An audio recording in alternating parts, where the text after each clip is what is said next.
When night falls and sound withdraws, the archive remains. The night is long, the air is still. Only what must continue, continues. The books are still here, not waiting. They do not wait. They stand in the positions they were shelved into, spines outward, titles facing the aisle. They stood this way before the last reader left. They will stand this way when the first reader arrives. The interval between does not change their position on the shelf. The books do not require readers to remain books. The lights have been off for some time. The emergency strips along the floor baseboards give a low, continuous light, enough to show the aisle between the shelves, the reading tables with their chairs pushed in, the return cart near the entrance still holding 3 volumes that arrived too late to be reshelved before closing. The books on the cart are where they are. Their spines face outward. Their titles are legible if there were someone to read them. The reading room chairs are pushed in at angles that the last readers left them. No one has adjusted them since. Each chair is at the angle that the person who last sat in it produced by standing up, pushed back at whatever distance and rotation the act of standing required. The chairs are not in the positions the room was designed for. They are in the positions that a day of use left them. In the morning, before the library opens, someone will straighten them. Until then, they hold the record of the last occupation, the angles, the distances, the geometry of a room that was full of people and is not. Outside, the stone facade holds the temperature of the day a little longer than the air around it, the mass of the material giving up its heat slowly, the exterior surface cooling toward the night air at a rate the stone's density determines. True wisdom cannot be captured in words. It is found only in the silence between them.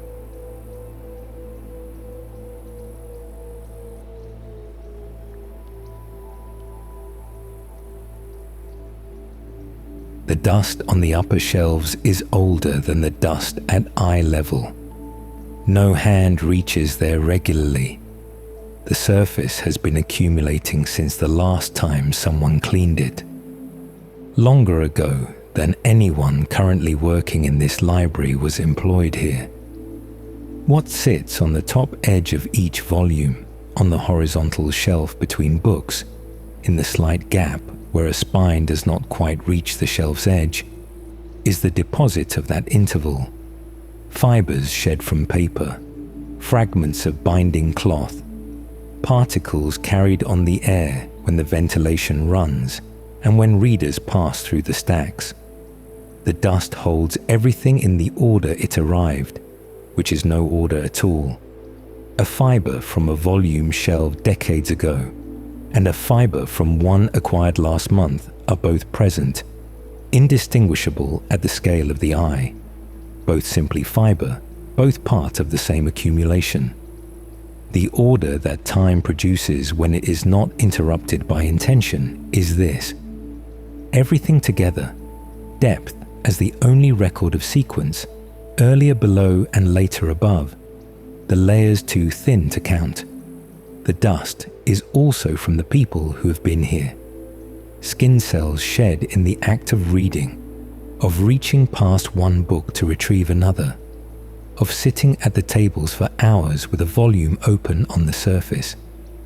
These are in the dust on the upper shelves, carried upward by the air movements that the ventilation produces, settling where the air slows. The dust on the shelves above the reach of hands is partly the record of the bodies that have been in this room. It holds this without organizing it. The reader from 30 years ago, and the reader from last Tuesday are both present in the same accumulation, both simply particulate, both part of the deposit that the interval between cleanings produced. The shelves themselves are oak, chosen for this work, for the dimensional stability that holds through decades of humidity cycling, for the behavior that institutions have confirmed over long use. The wood has been here longer than most of the books it holds. It has swelled and contracted with every season since installation, the wood moving by amounts too small to see in any single year. The total present now in the slight variation in fit where adjacent shelf units meet, in the way the brackets seat differently on the left side of this section than on the right. Where a heavy reference volume has rested in the same position for years, the shelf surface beneath it has received that weight differently from the surface on either side, the fibers compressing at a rate that years accumulate. The weight of the book is in the shelf. The shelf does not show it. The shelves hold the books in order. The dust between them holds everything else. Breath enters, breath leaves. Between breaths, the air holds its density.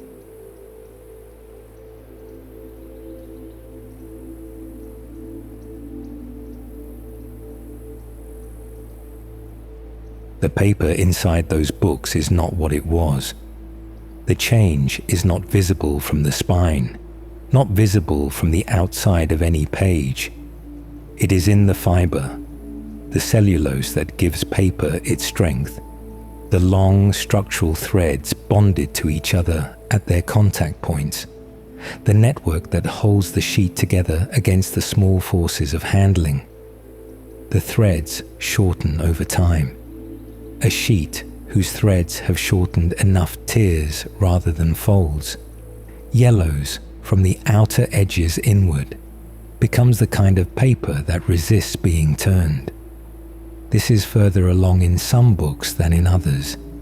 The older volumes, the ones with the particular smell that concentrated time gives to paper, the ones already yellowed at the margins, are further along the same path that the newer volumes are also on, more slowly. Both paths lead in the same direction.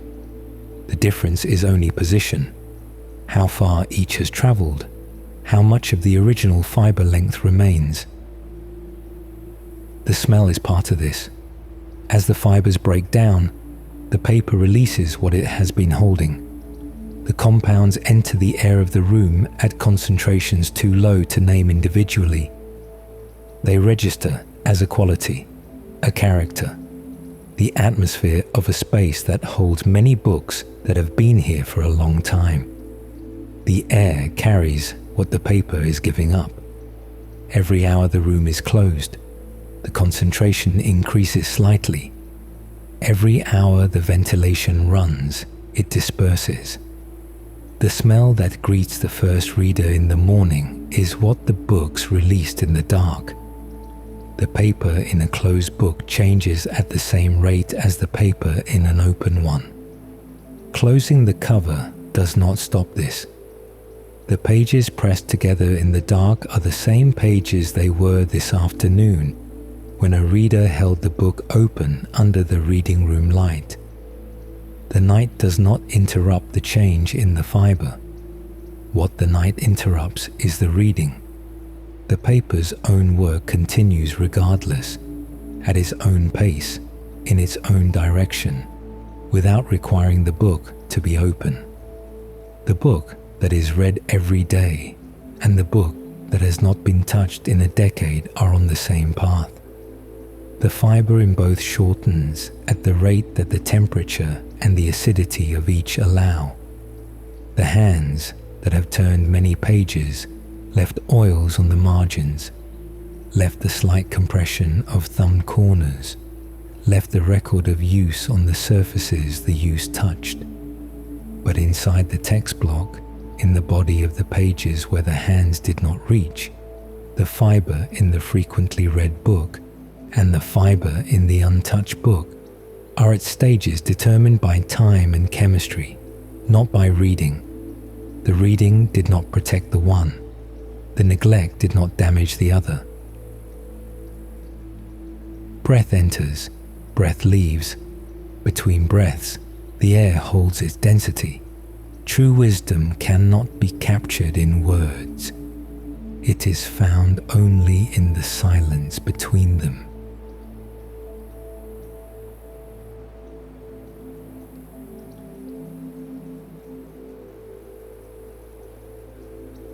The spines of the older books are cracked.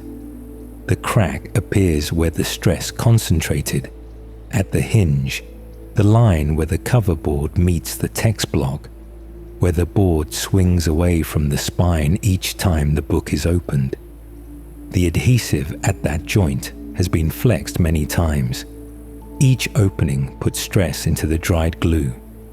Enough openings, and the glue gave way at its weakest point, the crack running the length of the spine, the cover now held to the text block by the cloth alone. The crack is the record of the openings, not the reading. The reading left nothing in the binding. The opening and closing left this. A book opened many times has a different spine from a book opened few times, even if both were bound on the same day with the same materials by the same hands. What the binding records is not what the reader did with the pages. It is the mechanical history of the cover. The intact bindings are also changing, more slowly. The same dried glue is present at every hinge in this room, and the same process moves through all of it. The material hardening further in dry air, softening fractionally in humid air, the cycling of each year working into the glue as a slow fatigue that accumulates without announcing itself.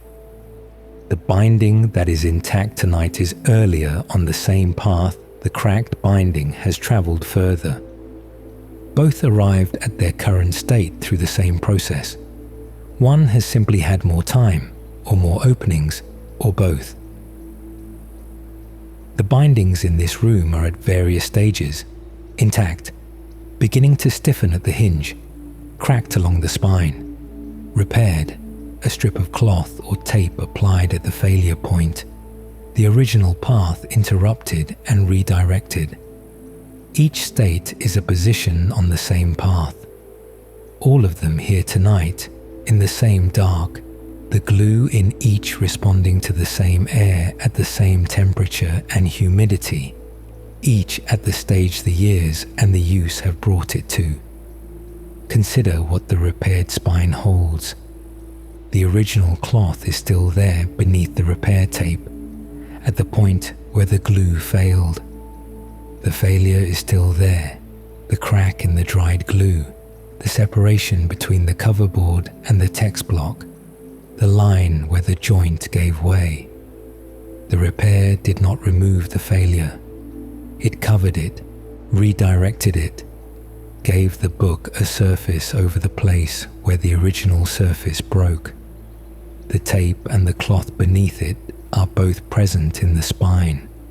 The original material and the repair material, the failure and the response to the failure, held together in the thickness of the binding. Breath enters, breath leaves. Between breaths, the air holds its density.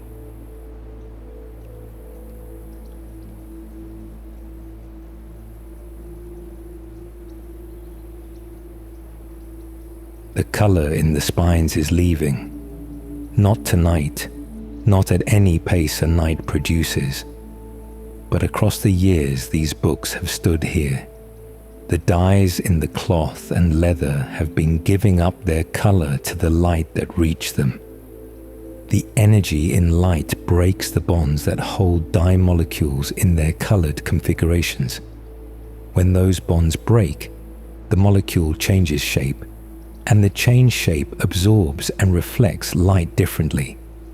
Less color returned, or color shifted, the spine moving toward pale, toward neutral, toward the undyed cloth beneath.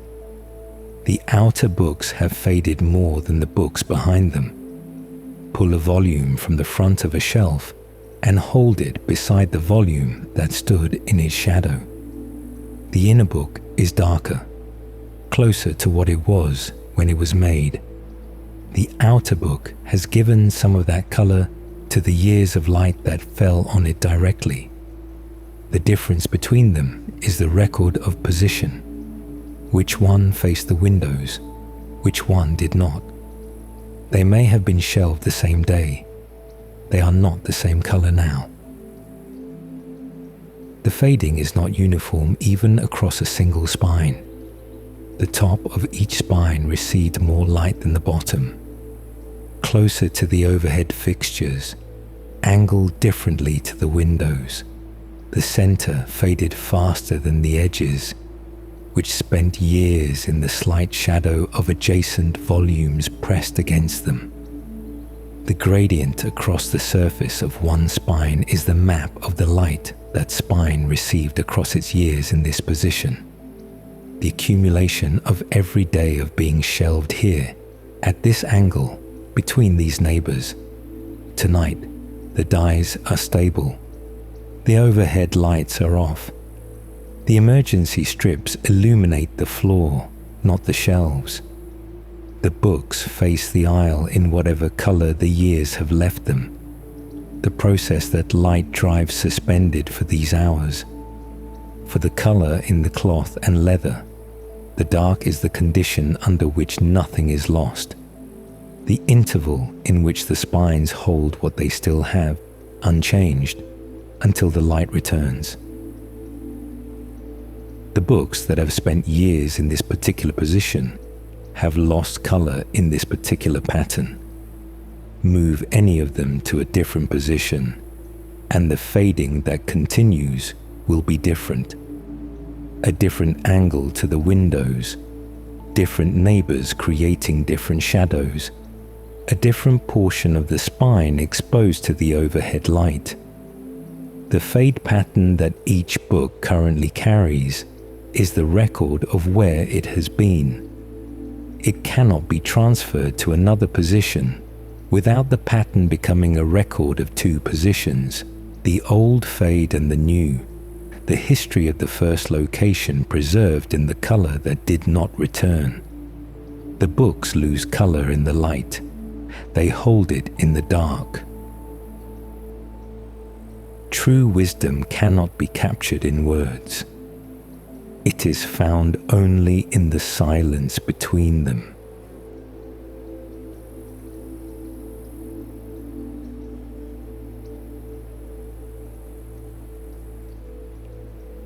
Inside the closed books, the pages are in contact. Each page rests against the one beneath it, the surfaces touching along their full extent. At those surfaces, what one page carries can move into the next. Slowly, at the rate that dry contact between cellulose sheets allows, too slowly to matter across a year, measurable across decades. The acidity in a more degraded sheet moves gradually into the less degraded sheet it presses against. The more acidic page gives something to its neighbor. The neighbor receives it. Both change. The exchange moves outward from the more damaged pages toward the less damaged ones, the condition of the whole text block becoming, over sufficient time, more uniform than it was when the book was made, not restored, not worsened, redistributed, the damage more evenly held, the boundaries between pages less distinct, the book internally more continuous than it was when it was bound. The paper also breathes with the room. The pages swell with humidity and contract without it. The dimensional change across each sheet small enough that the book feels the same in the hand from season to season. but present in the slight waviness at the edges of older pages, in the way a very old book no longer lies perfectly flat when opened. The pages have absorbed the seasons this building has passed through. Each dry winter drew moisture from the fiber. Each humid summer returned it. The paper that is here tonight is the paper those cycles produced from the paper that was here when the book was first shelved. The book the reader opens tomorrow is not the book that was closed this afternoon. Not in any way the reader will notice. The words will be the same words. The pages will turn the same way. But the paper will be the paper that another night of exchange produced. One more night of contact between surfaces. One more cycle of the air's humidity moving through the fiber. The acidity redistributed by one more day's proximity. The text does not change. The material that carries the text does not stop. The night passes through the books the way it passes through everything in this room, through the oak of the shelves, through the dried glue at every hinge, through the dyes in the cloth that hold their color in the dark. The books are in the night. The night is in the books. Neither is interrupted by the other. The book is closed. The book is not finished. True wisdom cannot be captured in words. It is found only in the silence between them. Breath enters, breath leaves. Between breaths, the air holds its density.